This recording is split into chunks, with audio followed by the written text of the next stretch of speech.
ஹாய்ங்க, இந்த கிழங்கு வந்து இப்படி செஞ்சு பாருங்கள், நல்லா டேஸ்ட்டாக இருக்கும். இப்போ வாங்க இது நம்ம தொலி உரித்து க்ளீன் பண்ணி எடுத்துக்கலாம்.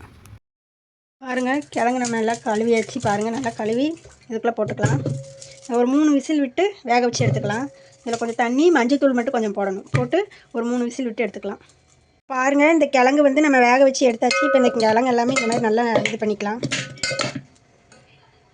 பாருங்கள், நல்லா இந்த அளவுக்கு மசிச்சு விட்டுக்கோங்க. அதுக்கப்புறம் நம்ம இதை தாளிச்சிக்கலாம். நம்ம அடுப்பு பற்ற வச்சு வடைச்சட்டி வச்சாச்சு. இப்போ இதில் வந்து கொஞ்சம் எண்ணெய் ஊற்றிக்கலாம்.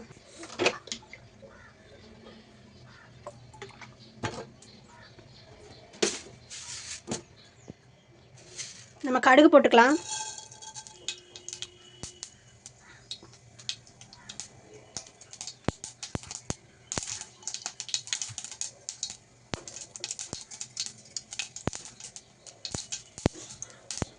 கடுகு பொரிஞ்சோன்னே கருவேப்பிலை, வத்தல்,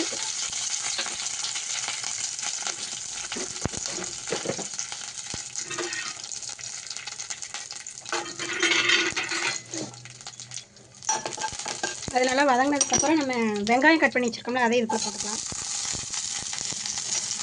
வெங்காயத்தை போட்டு நல்லா வதக்கலாம். கொஞ்சம் உப்பு போட்டுக்கலாம்.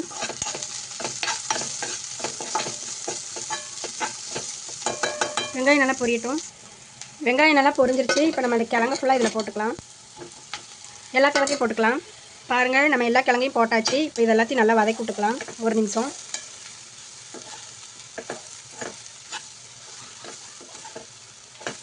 அவ்வளோதான், நமக்கு கிழங்கு ரெடி ஆகிட்டு. இப்போ நம்ம அடுப்பை ஆஃப் பண்ணிடலாம். பாருங்கள், நமக்கு சுட சுட கிழங்கு ரெடி ஆகிட்டு. நீங்களும் இந்த மாதிரி உங்கள் வீட்டில் வந்து கிழங்கு அவிச்சு சாப்பிட்றத விட இந்த மாதிரி சாப்பிட்டிங்கன்னா நல்லா டேஸ்ட்டாக இருக்கும். நீங்களும் இந்த மாதிரி வீட்டில் செஞ்சு பாருங்கள். இந்த வீடியோ பிடிச்சிருந்துச்சுன்னா லைக் பண்ணுங்கள், கமெண்ட் பண்ணுங்கள். பாய்.